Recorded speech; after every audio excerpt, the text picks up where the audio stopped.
So in this vlog, I wanted to cover different messages that are being put out into the world because I think there's a lot of confusion in the world. I actually talked about this a little teeny bit in the last recording that I made. I think I mentioned it. And basically what I was saying is that, especially, like, I'm not saying that we're in the end times because nobody knows when the end times are going to come. But you have to admit, nowadays we have all of these different messages. Like, everything is kind of being attacked and reaffirmed at the same time. So we'd have like all these different groups of people who will say, okay, well, Christianity is not right, or it's kind of right but not completely right. So it's kind of like they're attacking and reaffirming it at the same time. And this is, they're altering things, and they kind of have like different theories, and now they believe in aliens. So we got like a whole lot of different stuff going on with religion, right? So what I think, so I'm not going to try to tell people what they have to believe. I'm just saying, so I'm going to just cover, if you're a Christian, this is what you should probably believe because it's biblical. So like when I deal with people who have these different ideas and messages about spirituality, the first thing I'll say is, if it's not in the Bible, you shouldn't listen to it. And I think that's good advice. Because, like, if I told you that something was the way it, like if I told you with a straight face and I had no doubt about it, that this is the way it is, and there's not even reference in the Bible at all, how would you know?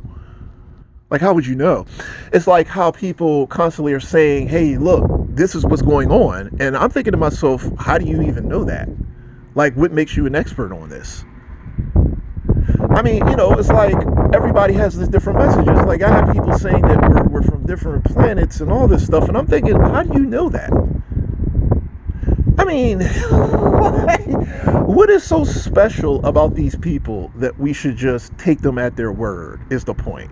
Like, they're just people. I mean, these are just be people. Like, there's nothing even remotely remarkable about them. Even if it was, I mean, that doesn't mean they know what they're talking about. But the point is that everybody has a following now. We have like these social media people, they got followings, and they're like, okay, well, there's so much more to this. And I don't really want to condemn the people. I mean, these people might believe what they're saying, but I'm thinking to myself, well, how do you know this? Like, what makes you so sure that this is what it is, or aliens are visiting, or whatever? I mean, so I think that that's kind of just like the deception part. Like, I think these people are being deceived. Like, it seems more like they're being deceived. And deception is running rampant nowadays. And I'm thinking, well, if you believe that, and you're sure you believe that, and then someone else comes along and says something different, then who's right? And how do we know who's right? Because everybody has like this different idea about things now. So like, you believe that, you believe, there's an alien, someone else believes there's some other thing. I mean, it could be anything, alien, I don't know, some sort of different type of spirit or whatever. I mean, so these people just have like these different beliefs. The AI, I heard your artificial intelligence, I hear this aliens, artificial intelligence. And I'm thinking, well, this guy's saying he's 100% sure there's a super AI that's involved, and they're making everything happen the way it is, everything the way it is. And I mean, so the point is that everybody has a different message. So Christianity is constantly being attacked, not just from the normal external forces, that we were dealing with like 20 or 30 years ago, but we're getting attacked from all these different directions, and people are confused. So for Christians, my thing is, like, if someone tells you something, if someone gives you a message and it's not in the Bible, you should dismiss it because it's not in the Bible. So the Bible is kind of to help us during our spiritual journey, so that we know what God, we know that we know what God wants or expects, or we know what we need to know. That's what I'm trying to say. We know what we need to know. So I feel like if you've read the Bible, and if you have an understanding of all of everything that's in there, you have everything you need. Like, you don't need anything else. You don't even need to think about anything else. So Christians, where we agree that the Bible teaches us everything we need to know. Everything we need to know. The Bible also says that we shouldn't be arguing over trivial things that aren't really that important, like all this argument over doctrine and things. The Bible, in a lot of ways, there's a passage in there that's saying you shouldn't be really fighting over these little things that cause division. Like arguing over things that cause division, little things here and there about the Bible. because it just causes division. That's why the Bible says it, and people ignore this. They ignore it, and I'm thinking you shouldn't ignore it because it makes perfect sense. So so here's the thing. Like, if it's just like with me, I have no idea what these people think, believe, or any of that. I don't know. I mean, so like if we are being attacked spiritually or we're being attacked by the community, a lot of us have no idea why and or what messages are being put out there. So like I don't really concern myself about the messages because I don't think they're that really important. It's not really important why we're being attacked. We know we will be attacked because that's also in the Bible. We will be oppressed. It's very clear in the Bible that that's going to happen. So we were supposed to expect that. At the same time, we have people who might actually believe that they're doing good works by being hateful or ugly.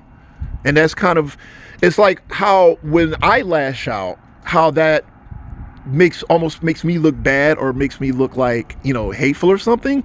That's why I used to say that is basically a snare. It's like when the gang stalkers attack you, then you retaliate. You've been snared. Basically, you've been snared because you start lashing out, and then people are looking at you like, oh, well, it makes sense for him to lash out because of such and such, so I should do the same, or so it makes sense for me to do that. And it's like, and that's, so the point is that like everything, there's method and there's this method and purpose behind what Satan is doing with these stalkers, and we may not be fully aware of it. So we have to be mindful of spiritual things like these messages.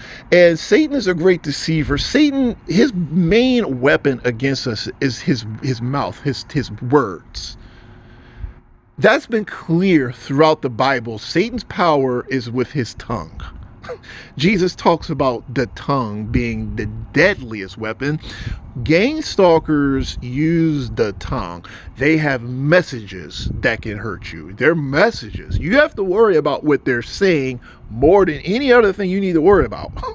Like Satan, you got to worry about what Satan is saying because those words have power.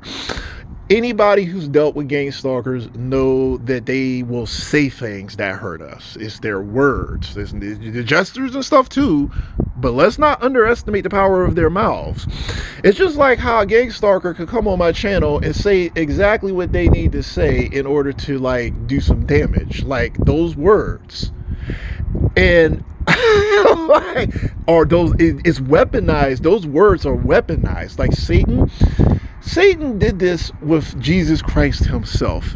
He was in Jesus Christ's ear, just constantly whispering little deceitful, those little messages, like he would be saying things to Jesus, like, and it's trying to get in his head. So Satan can get in your head. He's in your head. He gets in your head, he figures out your weaknesses, and he plays upon them with his messages. He plays upon your weaknesses. He can get inside your mind and he can play with your head. He discovers what your weaknesses are and he sends messages to attack your weaknesses.